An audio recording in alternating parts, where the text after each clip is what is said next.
Now, you know, when you give children this kind of education, and then later on, you want them to come and federate. And what do you know, I can't understand, the very people who taught me. You must be from Jamaica.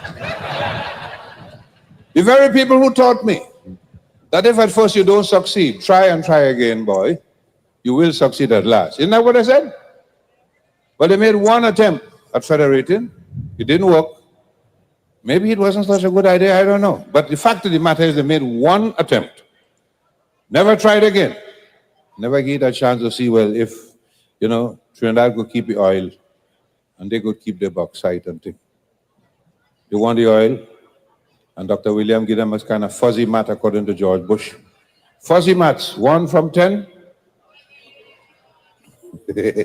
Federation, ladies and gentlemen.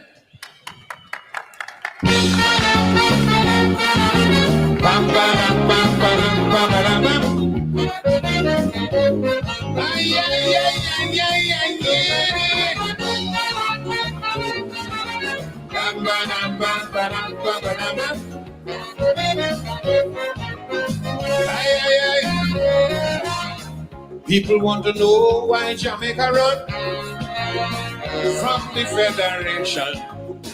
Yes, they want to know why Jamaica run away from the Federation. Jamaica have a right to speak your mind. That is my opinion. And if you believe in democracy, you'll agree with me. But they didn't know, they didn't want Federation. And they know they didn't want to unite as one. Independence was at the door. Why did they speak before? This is no time to say you are federating. No. Oy, oy, oy.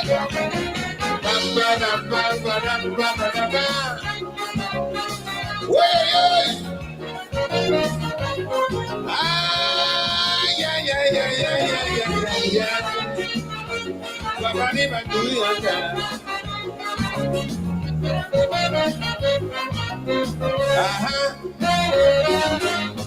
When they didn't get the capital site, that nearly caused big fight.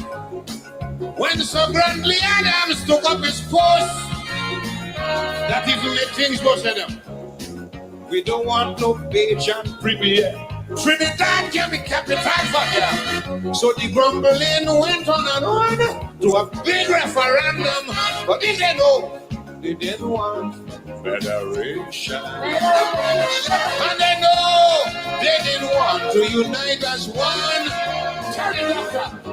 Tell the doctor you're not in favor. Don't behave like a big traitor. How the devil you mean you are federating no more? Yeah.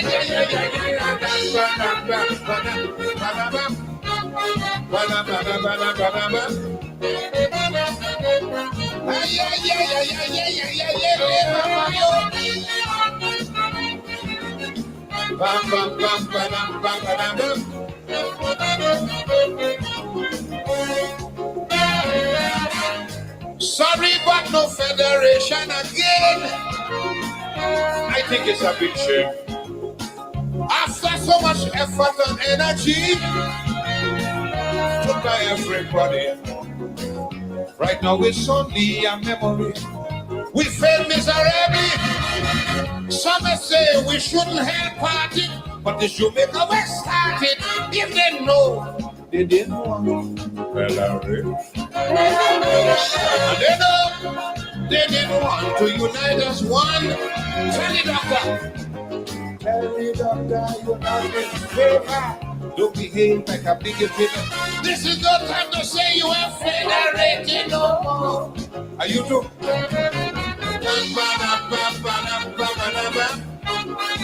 You vote against it? Well, it's your powerful over there.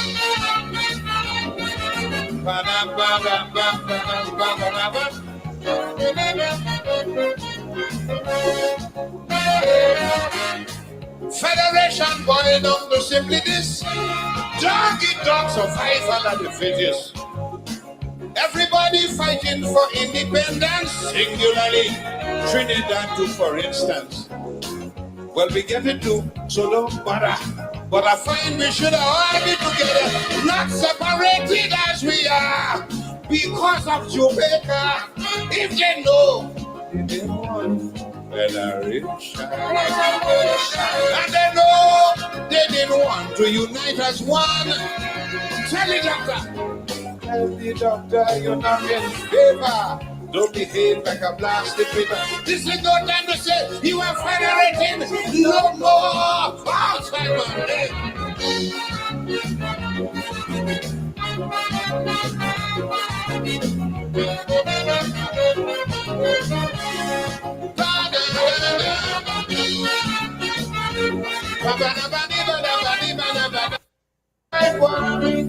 For an uneducated little boy or girl, don't allow idle companions to lead you astray. To learn tomorrow, you got to learn today.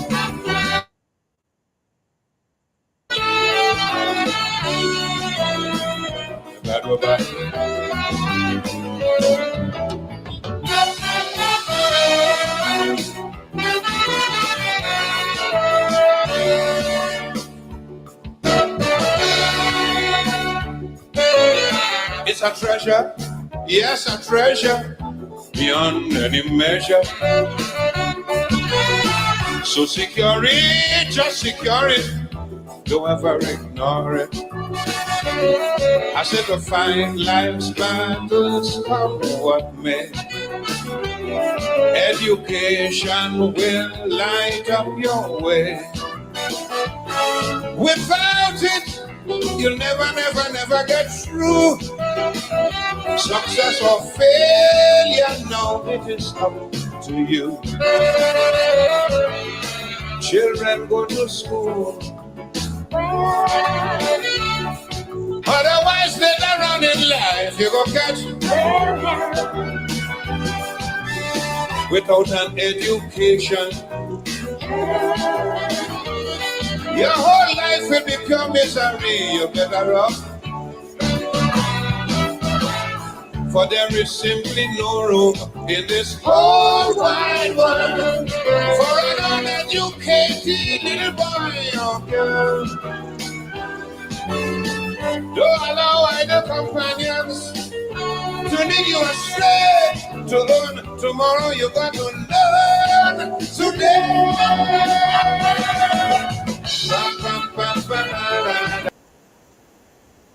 The master himself.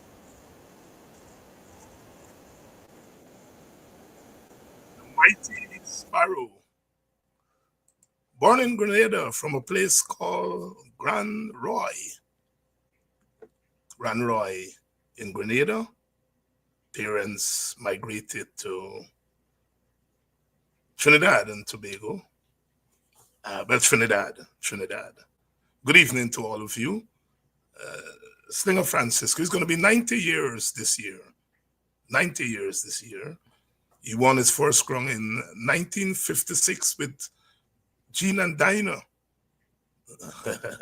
1956 to now is what, 70 years? 69, going to 70 years. We started out, of course, with Federation for the young people who don't understand the story behind that Calypso Federation. You know, between 1958 and 1962, 10 Caribbean countries came together and really formed one country. One country. It was called the Federation. 10 of them came together, and it lasted from 1958 to 1962.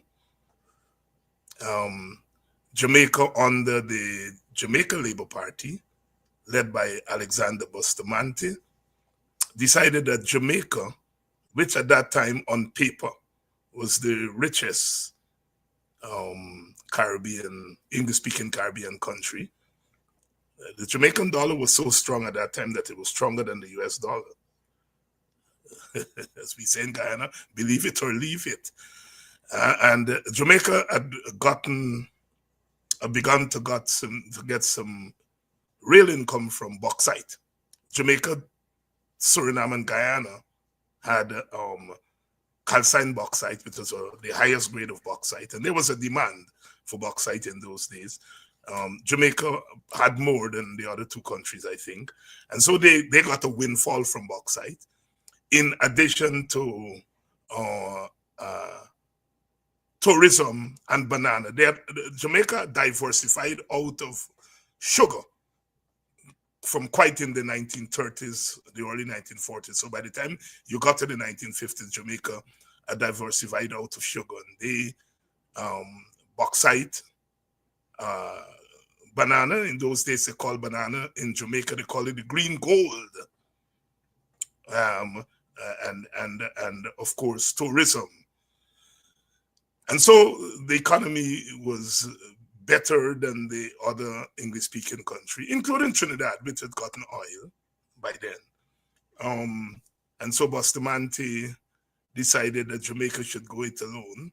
And of course, Jamaica was way north, and there wasn't a lot of communication, a lot of interaction between Jamaicans and the other Caribbean, because Jamaican Bahamas were way up there.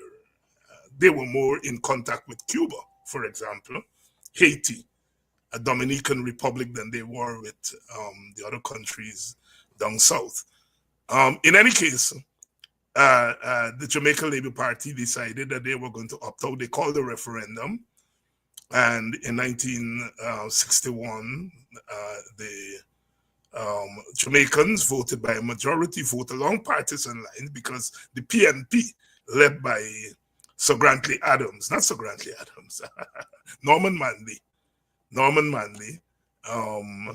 wanted federation, and there was a majority vote in favor of no. And Eric Williams, Dr. Eric Williams, the Prime Minister of Trinidad at that time, Premier of Trinidad, said, well, if Jamaica goes, then this thing doesn't make sense anymore, because Jamaica had the best economy in the Caribbean, the English-speaking Caribbean. And in his typical wit, he said 1 from 10 left nothing. And so in 1962, the federation ended. Guyana was not in the federation. And I met Sparrow years ago in Washington, D.C., came for a concert there. And I had perhaps less than a minute, because everybody was crowding around. And he had sung the same federation.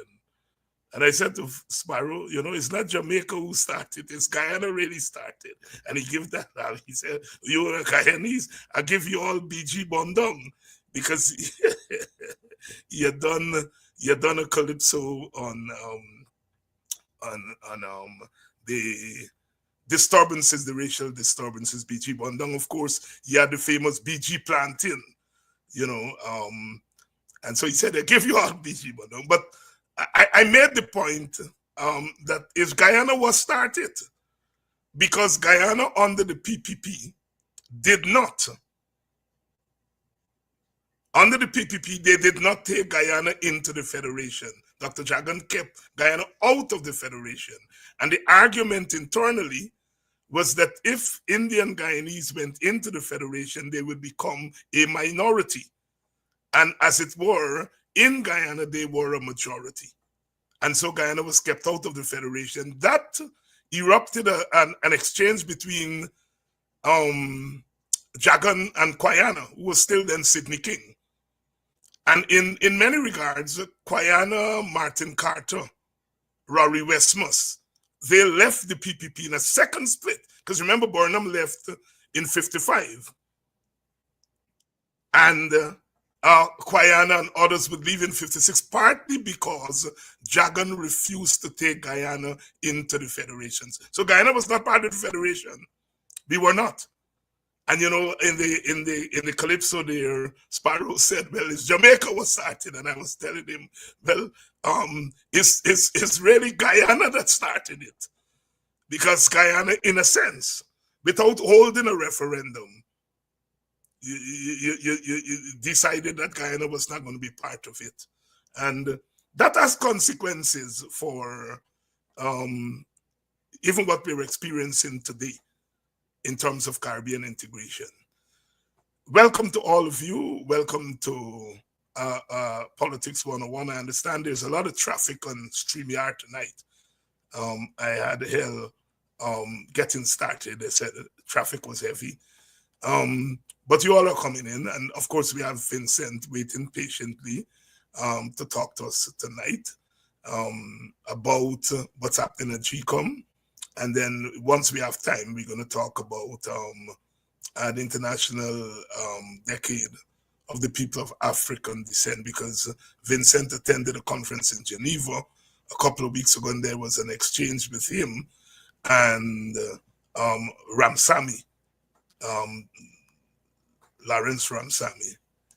And then I think next month or later this month, there is the United Nations Conference, and we understand that the ERC is being represented by Ashton Simon, an Amerindian brother, and belatedly Norris Witter, and a few of the African Guyanese organizations had argued earlier this month that it's an African event, and the delegation should be led by an African. Last year there was Nia Suban, an Indian Guyanese who went there. Anyhow, we're going to talk to Vincent about that too once we have some time. So welcome to all of you. Welcome to all of you who are joining us on a Thursday evening. I think Vincent is ready. Let's see here. Hi, Vincent. Hi, Vincent.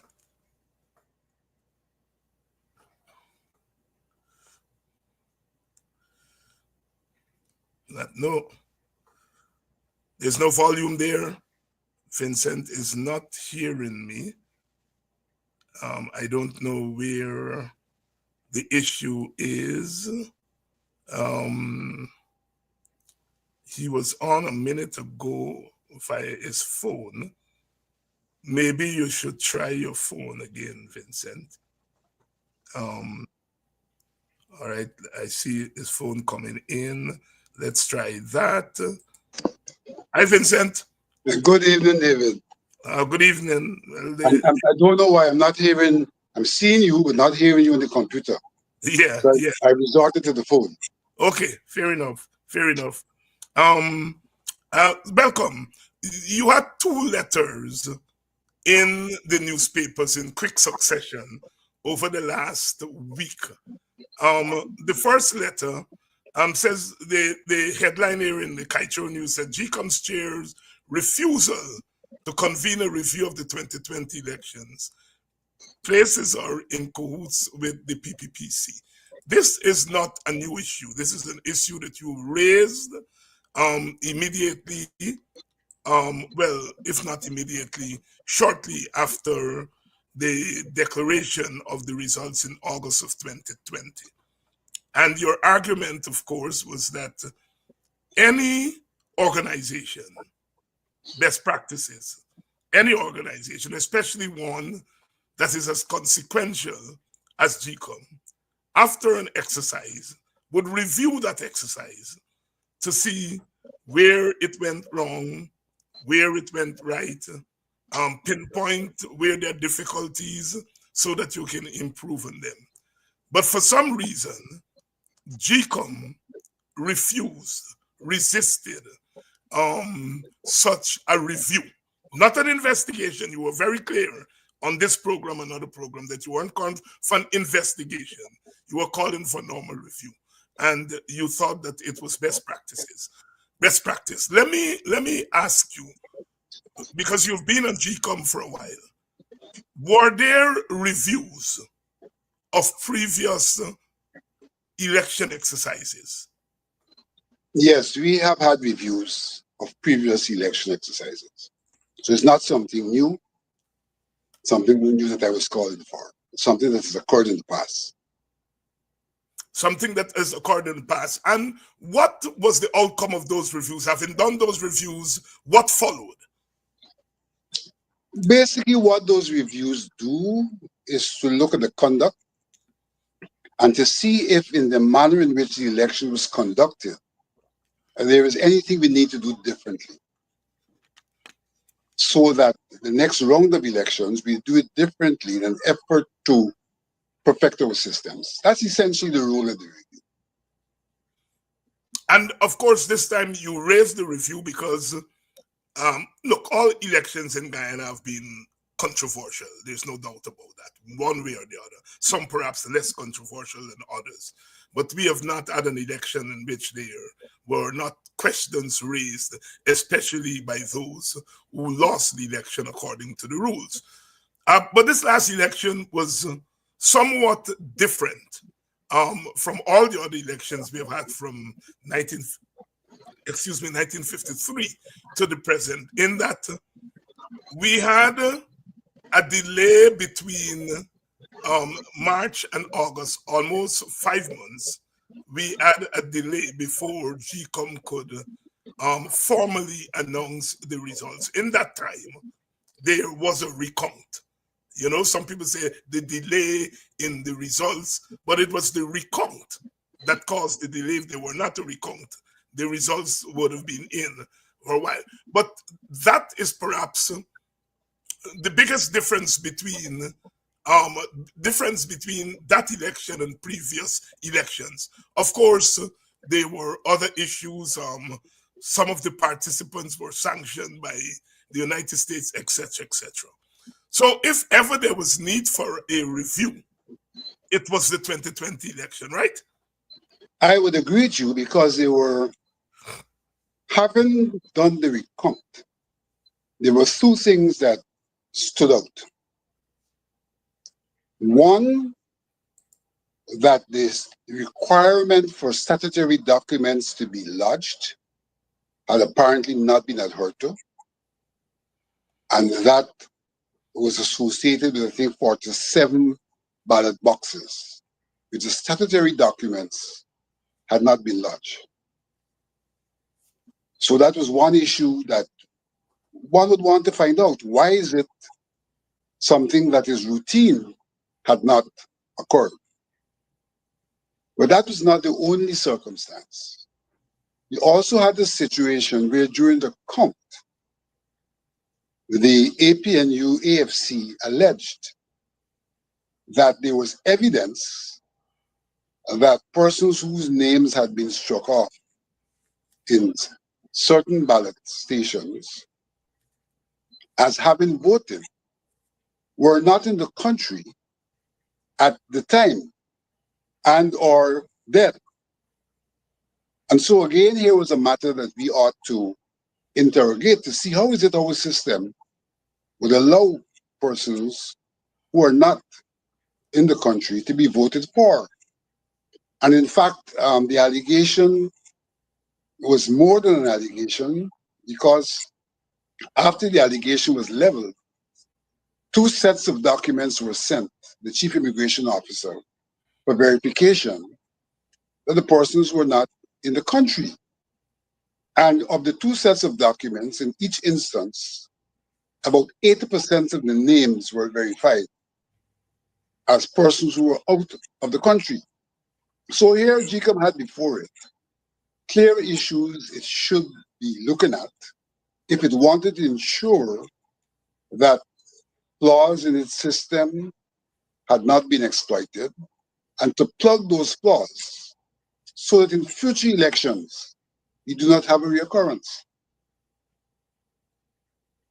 So there was very, very good reason for us to do a review, bearing in mind that GECOM has in the past done reviews, and also bearing in mind that if one considers elections to be a project, then universally projects are reviewed essentially for the reasons that I outlined, to ensure that you have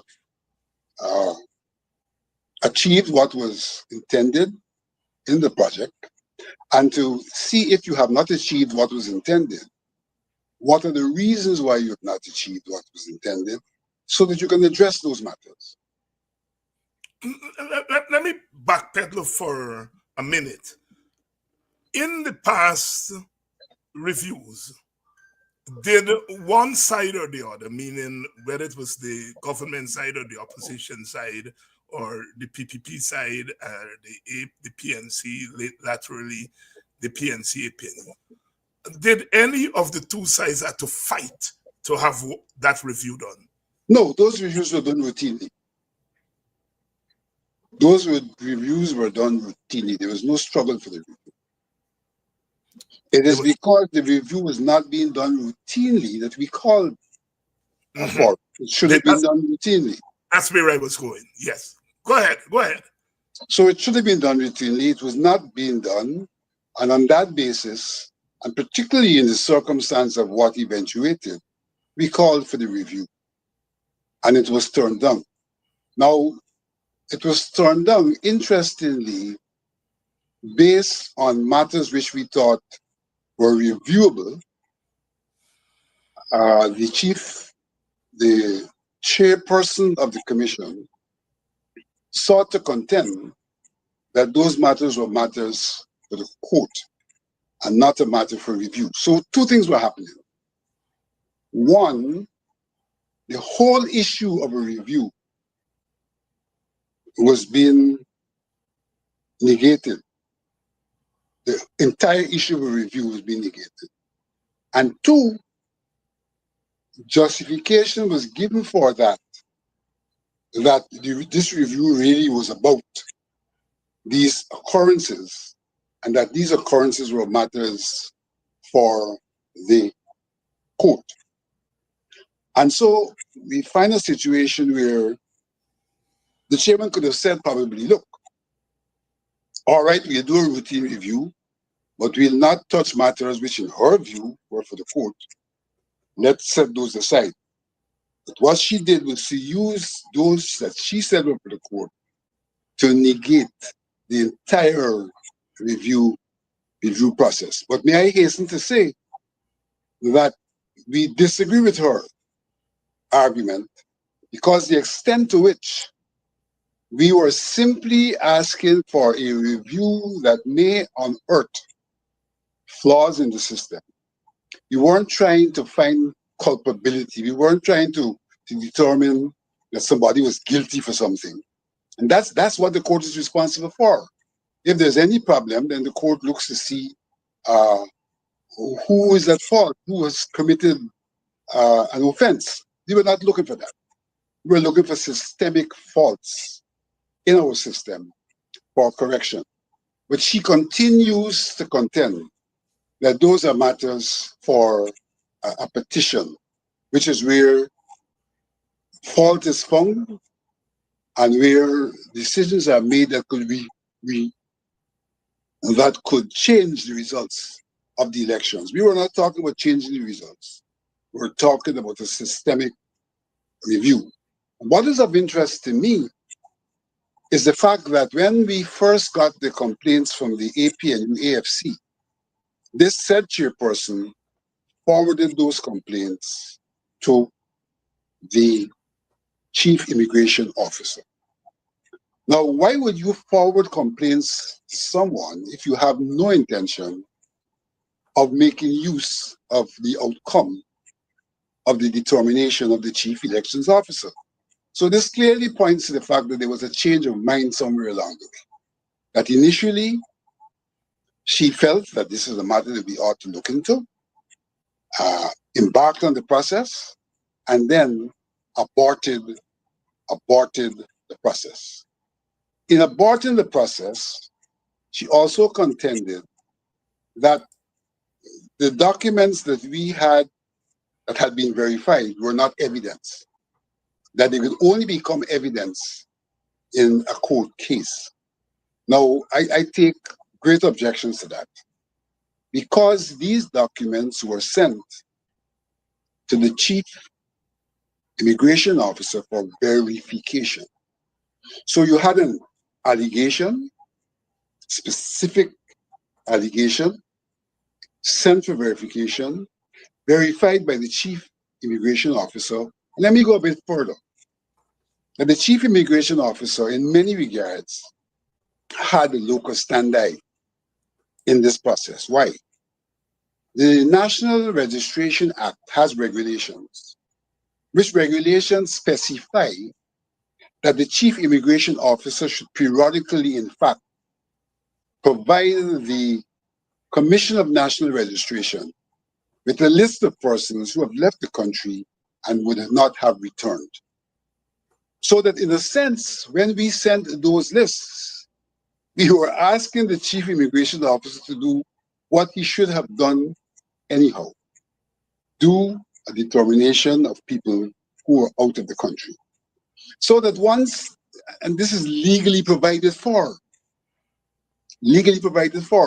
So once the chief immigration officer done that verification, you can't tell me there's no evidence when the law specified that this officer is authorized to do a verification, authorized to do a check of the people who have left the country and to pronounce as to whether they have returned or not. He's authorized.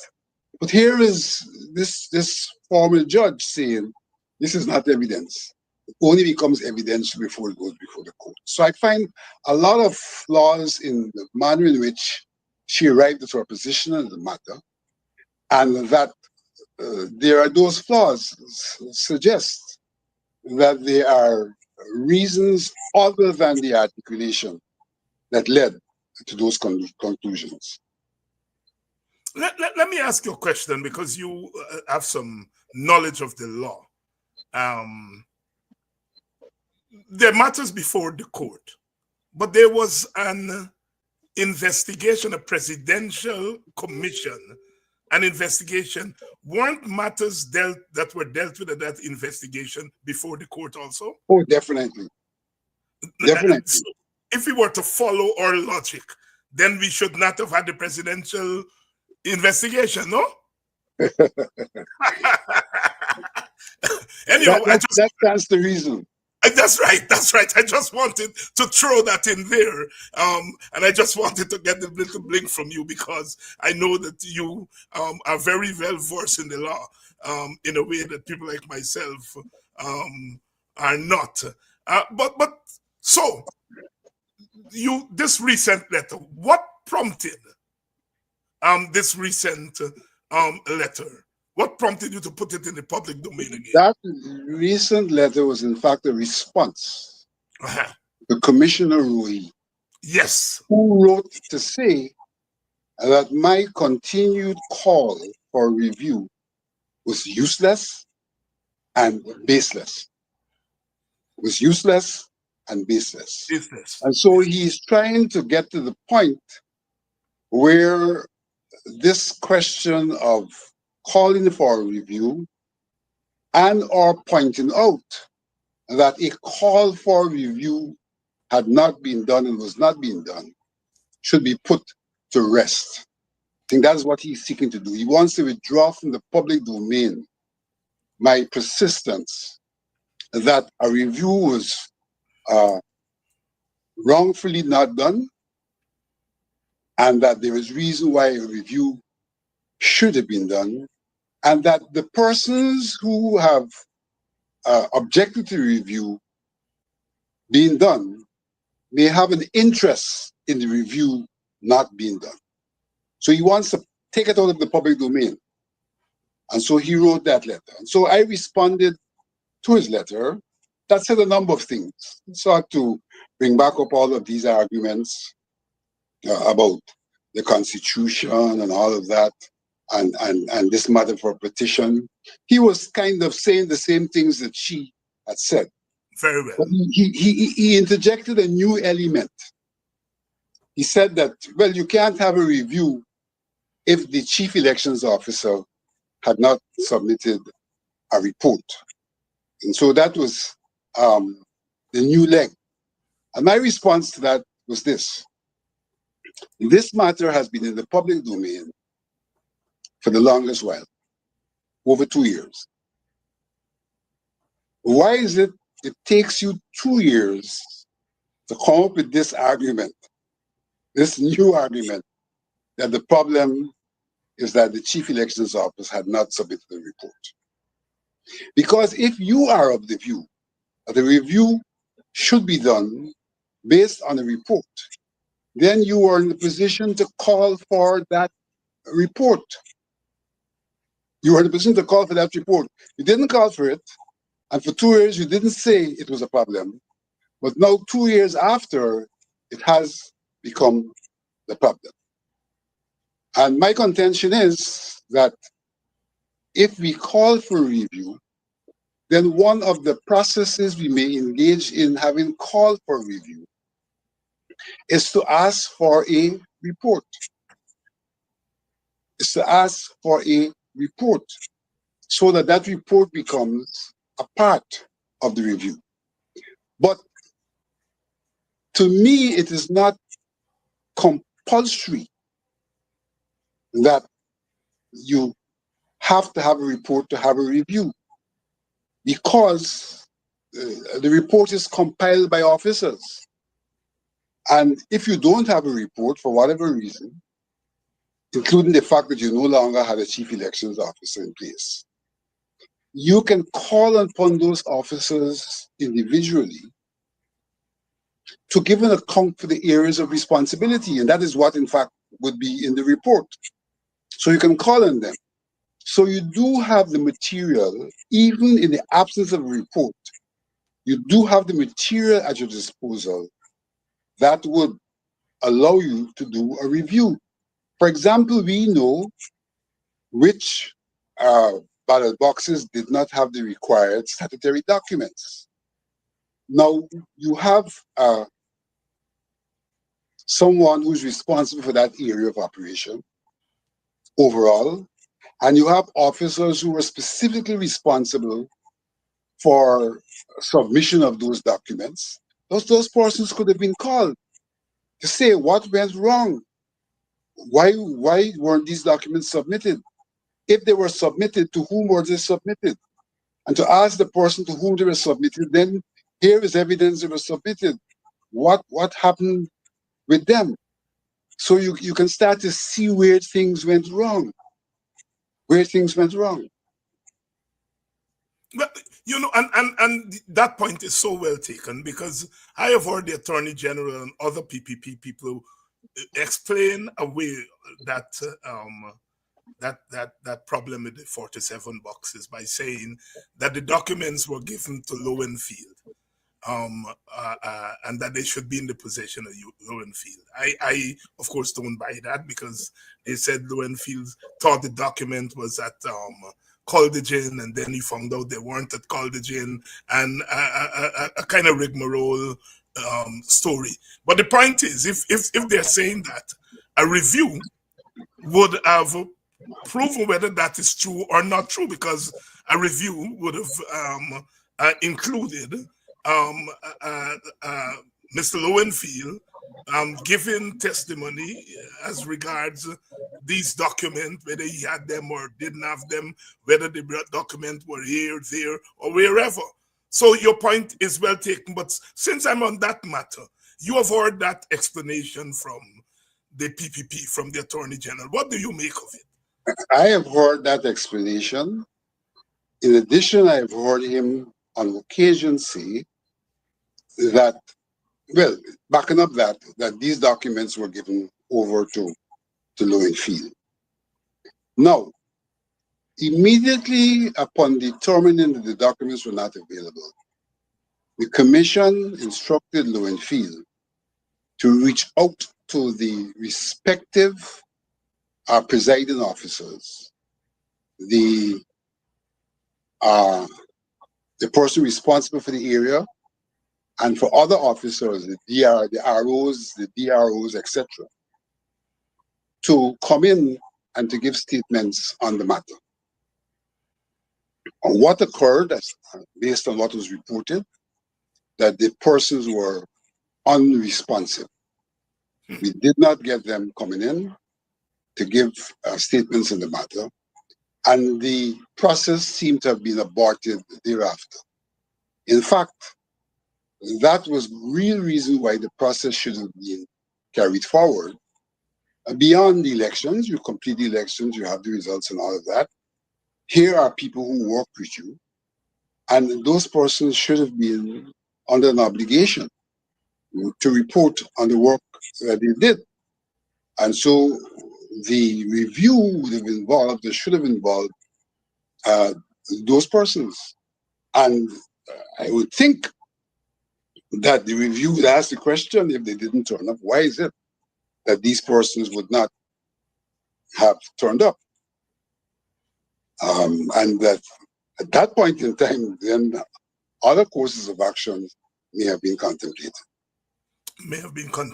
In case you're just joining us, Vincent Alexander is here with us on Thursdays, as is customary. He has not been on for a few Thursdays, and we are discussing GECOM matters, going back in time somewhat, because the way these matters play themselves out, there is no straight line. Sometimes you go zigzag, sometimes you have to go back to come forward, and so forth. And we are talking here about the review of the elections 2020 that was requested by Alexander and the other two opposition nominated commissioners. And they only requested it because the routine review that was done in the past was not done in this instance.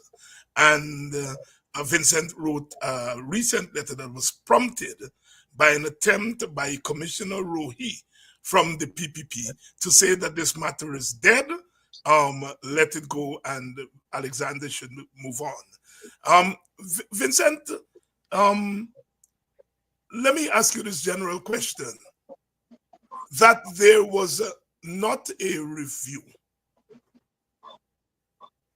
How would that impact the coming election one way or the other? First of all, would it have an impact on perception, on the reality of preparation for the coming election? And if so, how would that impact manifest itself? I would say it can have impact both from the standpoint of perception and reality. From the standpoint of perception, there may be those who will conclude that there are things which were covered up and that these things are likely to reoccur because we have not been able to interrogate the system and to plug the holes that existed. So that's one aspect, perception. But that perception, which in human life is reality, because people will react to the perception, so it becomes reality, is not far from the factual situation, because here is it, we have a system that needs to be perfected. We have not perfected the system, and we do have a national situation where there is a contention of the parties being involved in nefarious activities in relation to the elections. And so, for example, one of the things that GECOM had previously decided, way back under the Gokul Budu regime, was that at the end of elections, after we would have reviewed our performance, that election officials may be blacklisted. In other words, we will not re-employ election officials if we thought that they were either negligent or, in fact, were involved in wrongdoing. They'll not be re-employed. So we wouldn't have in the system people who are likely to corrupt the system. Now, here we have not done the kind of review that is traditional. And I don't know that we are at a position where we can say, here are the people who should not be reemployed. And so we stand a chance of people trying to come back into the system who were part of the problem on the last occasion and who may well seek to go through the same kind of exercise in the future. So that we have put ourselves at risk of the re-engagement of people who might have been involved and who are likely to be corrupt and as a consequence to corrupt the electoral system. Now, let me make this point. GECOM did not do a review. The government sought to conduct some kind of consultations in response to the occurrences, and based on those consultations, to do some amendments to ROPA, Representation of the People's Act, as well as to the National Registration Act. The fault line is this, that our review should have fed into that kind of activity, those amendments. And that for the government not feeding off of GECOM to do what they did may reflect primarily their thinking, which in some regards represents a conflict because they have an interest in the electoral system. And therefore, whatever they did may be responsive to their concerns, real or imaginary, rather than to the determined concerns by the body that is responsible for the elections. GECOM itself was not at idem in response to those consultations, and to a large extent simply left them up to the government. And I would go as far as to say that those consultations were largely a sham. I remember I myself attended one such consultation. I made an intervention and asked for an opportunity to make a second, was not given the opportunity. And the nature of the consultation was that if you had a 2-hour consultation, the minister spoke for an hour and a half. And the people spoke for half an hour without much response to what they were saying or responsiveness to what they proposed. Vincent Alexander here, as usual, walking us through this process at GECOM. And I have always found them very, very instructive, very informative, and give us a better sense of what goes on in our electoral process. Vincent, a second letter, it was in today's Skytro News. Only the PPPC nominated GECOM commissioners and the chair are against fingerprint identification in the place of poll. Short letter, but I think again it addresses another sore issue at GECOM, and that is the issue of biometrics. And I want to read this letter in parts, and then have you respond. Following up on the debate about the use of fingerprint identification, a la biometrics, for voting purposes, it should be noted that the government is seeking to use digitized biometric identification in every sphere of the conduct of public affairs, except GECOM. Your comment, expand on that, because that is very revealing.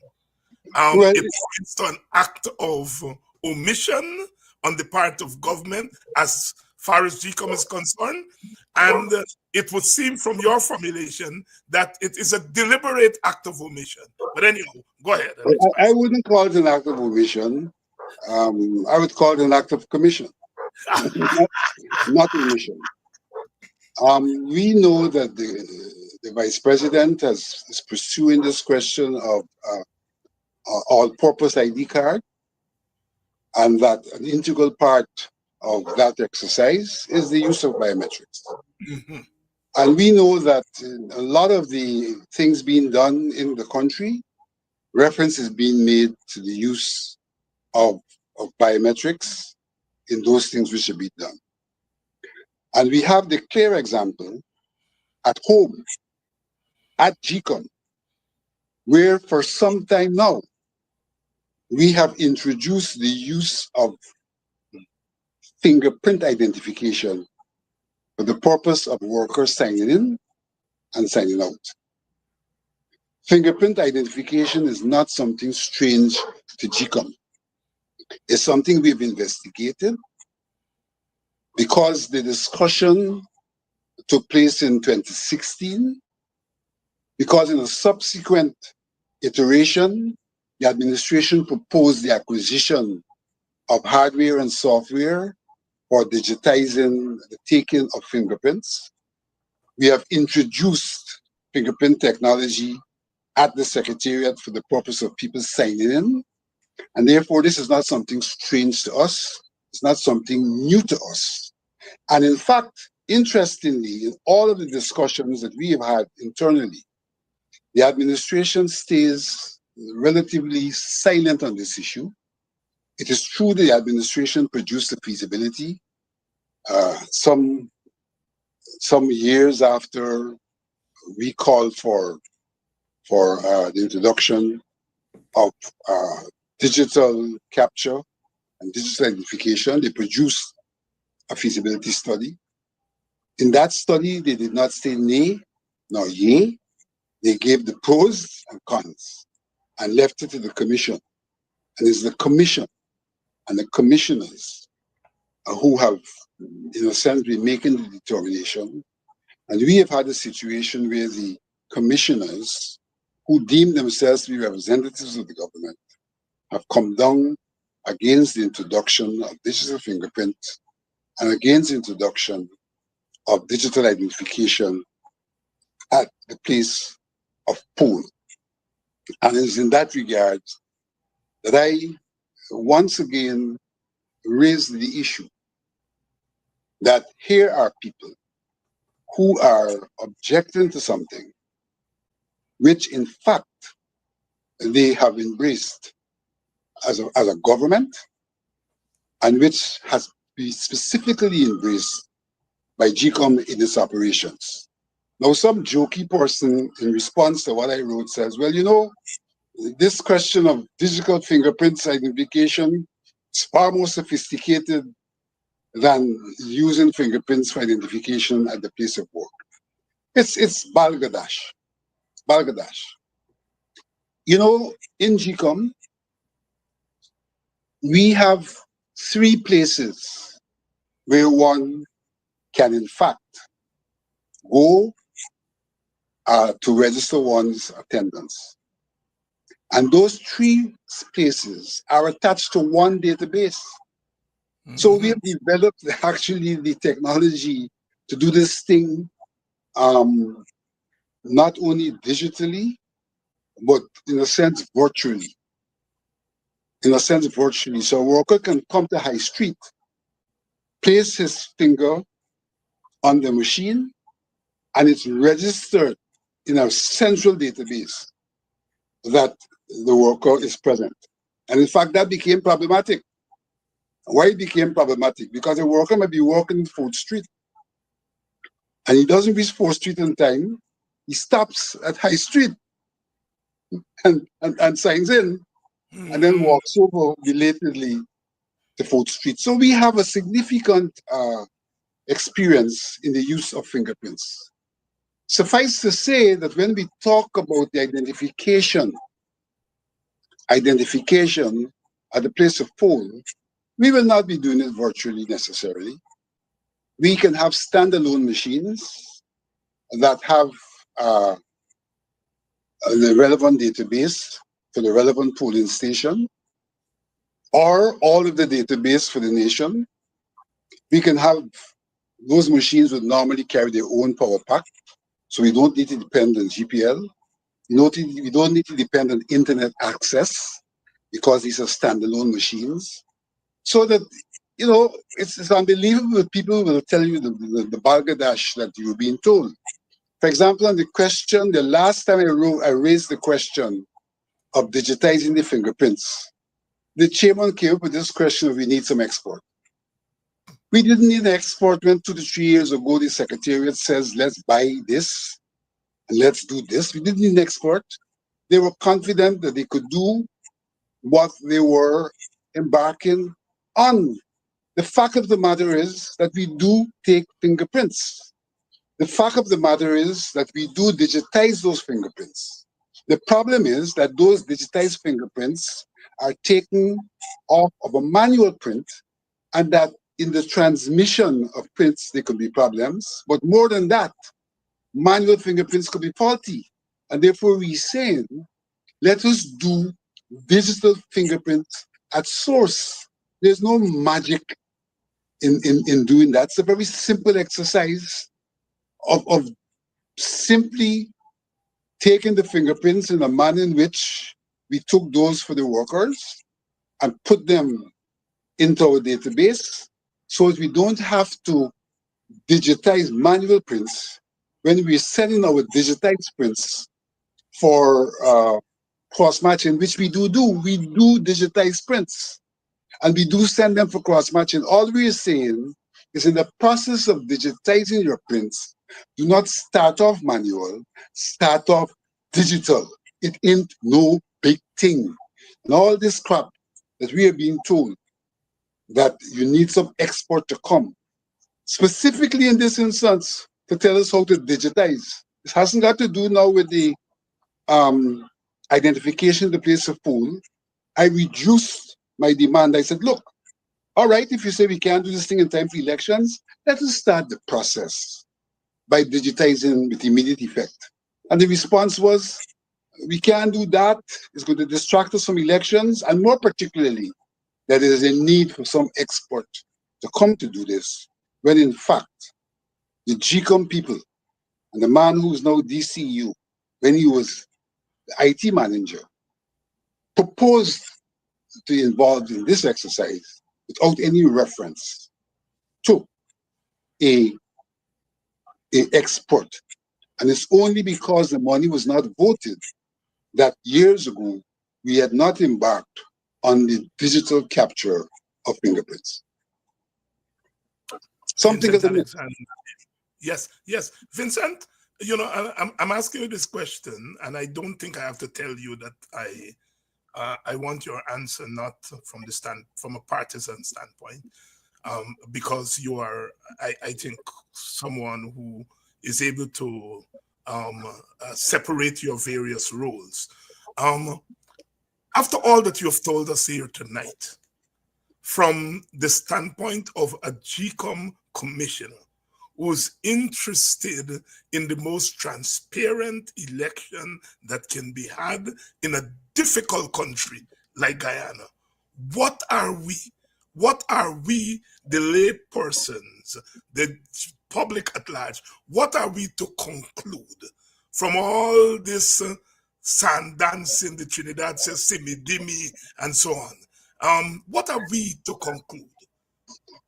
We can only conclude from experience and from the disposition of the persons who are objecting that they have an interest in not using biometrics. They have an interest in not digitizing the prints at source, and an interest in not having identification done by fingerprints. And my position on this matter goes beyond that. Let me give them the benefit of the doubt. And let me return to the reason why these things are being proposed. And that is that it is the firm view that our system has been manipulated. And so I have further suggestions. Some of which predate this present discussion. In the 2015 elections, 2015, I made the proposition via the Carter Center, knowing what the National Registration Act provided for, that we should get from the Chief Immigration Officer the names of the persons who have overseas and have not returned, and that we should highlight those names on the voters list so that on election day, there could be a greater alertness to those names and the possibility that they may be misused. I'm resurfacing that proposition. Also, there is the issue of there being no mechanism for us at this time to remove the overseas dead from the list. Suffice to say that some of the local dead are still on the list. And this is not something anybody's questioning. We know it for a fact.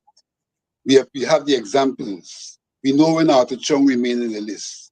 We know when Viola Bourne remained in the list. We know when Minister Bentley Ben, renamed in the list and they have died. So we know that there is a possibility that names could remain on the list.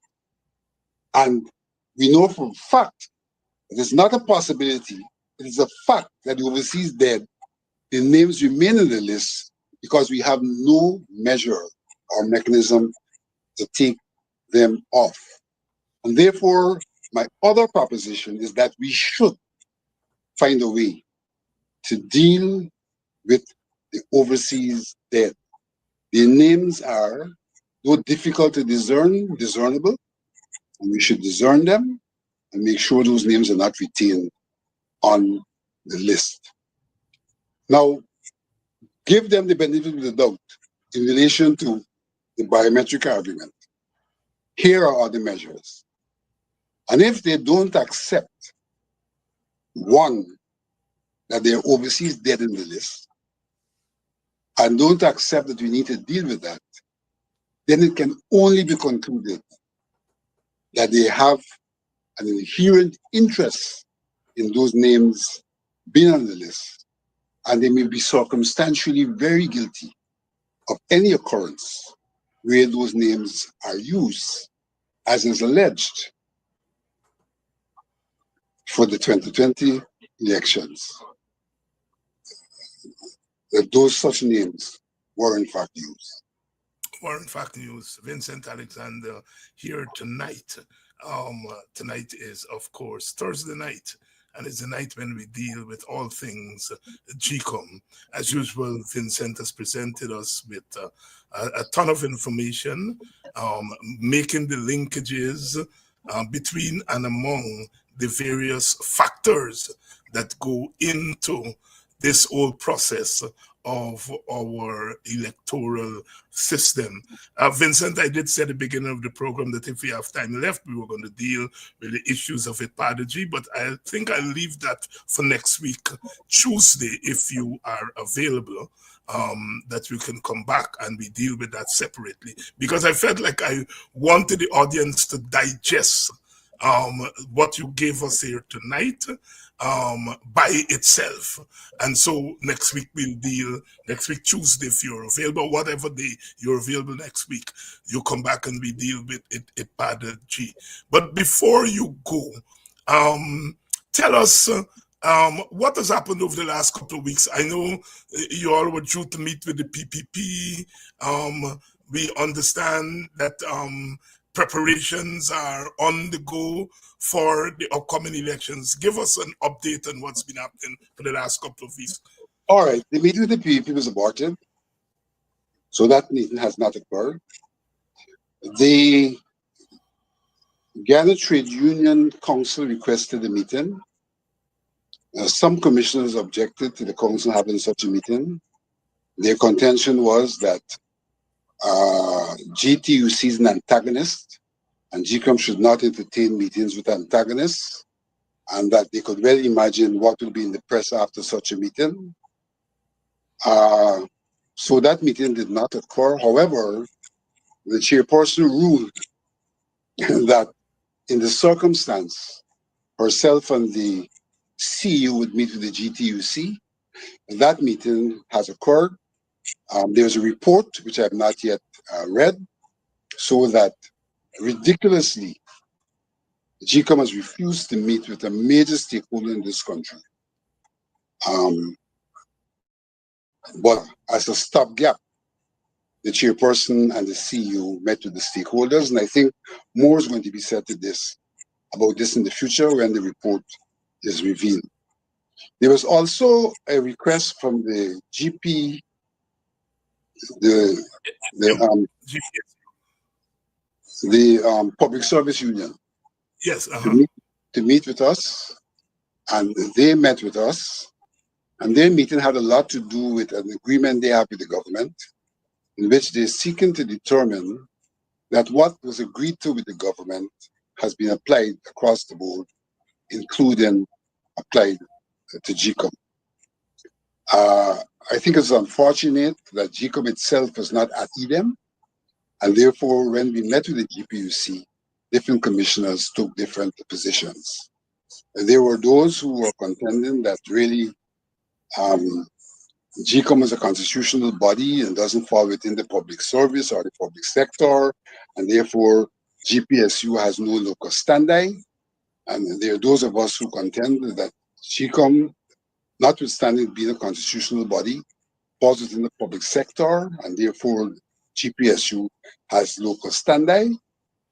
And eventually what occurred was the chairperson referred the GPSU to some elements in the agreement between the government and the GPSU, and asked them to have a look at those, and we may follow up on that.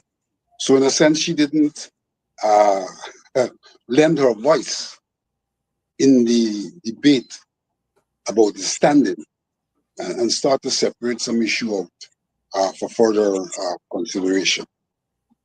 Again, that is a situation that we have not, in my view, dealt with effectively. We have also been looking at recently the manuals for the training of our officials, and that exercise is incomplete. What we have done was to share the draft manuals with the political parties. We've had submissions from parties, and we are now going through the manual, checking them off against the submissions, and trying to come to a conclusion. We have not yet concluded on those manuals. So that is what is ongoing presently in GECOM. There are some outstanding matters which we had prioritized for discussion. One to deal with the question of Commonwealth citizens and domicility.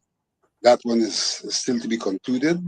And one to deal with how we take the names of deceased persons off of the list. Those two things are still pending, but I consider them very critical in any process of preparation. We still do not have a plan for elections. That's in the making, and that plan will not be one that gives a date. It is one that gives a time frame. So that whenever the elections are called, the caller is advised by that time frame, so that GECOM is able to conduct an election as requested by he who is entitled to call the date. Vincent, as we go out, is there anything that I didn't ask you that you feel that we should know?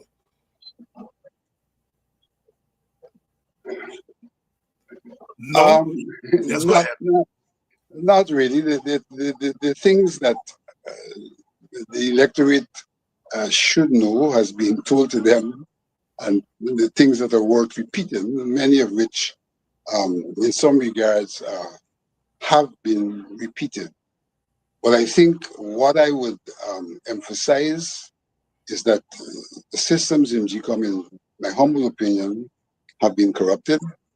And I'm speaking to the system in relation to employment has been corrupted.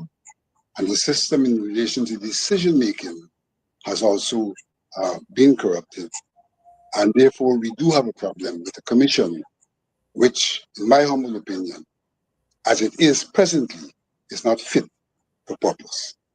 Is not fit. Vincent, thank you very much for coming through again tonight. And next week, we're going to see you. We're going to be talking about things as far as pedagogy and the decade. You attended that meeting in Geneva. There's another meeting coming up at the United Nations in a couple of weeks. So there is a lot to talk about there. So next Tuesday, if that's fine with you. I'll appeal myself on Tuesday. All things being equal, I'll appeal myself on Tuesday. Thank you very much. Thank you very much. And on your behalf, we have to thank Vincent for always keeping us updated on GECOM. I think this is the first time in our long history as a country that we get that kind of update from what's happening in GECOM. It's in many regards, the new social medias democratize information sharing in ways that we could not imagine if someone told us that 10 years ago. I want to thank you all as usual. I want to thank Agri for his contribution today. And I know there are a couple of other people that I need to thank. I know Agri. I have to thank you. Yes. For his contribution, Mark for his contribution, Lynette for her contribution, Keith for his contribution, and yes, I think that's it. If I may have missed one person, but thank you all for your continued support of our program. Rest assured that the contributions are really going to very good use. Tomorrow night is Friday night, and we will have Dr. Vince Adams and crew tomorrow night as we continue our coverage. Note as we end tonight that Mia Motley said, I think today, at least I saw it today, that she, although Barbados doesn't have any Cuban workers, she's prepared to risk losing her visa, standing up for that issue.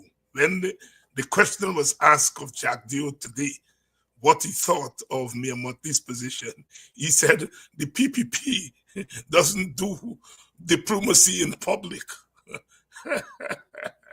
Cannot say what Mia Motley says. Mia Motley said she's risked losing her visa on this issue of the Cuban workers, although Cuban workers are not in Barbados. And in a country where Cuban workers have probably been more than any other Caribbean country, English-speaking Caribbean country, one of the top leaders of the government cannot definitively take the position that Mia Motley has taken. I'll be there for them. And tomorrow night, I'll see you all for another edition of Politics 101. We are in serious times. But we shall overcome, as we have always overcome.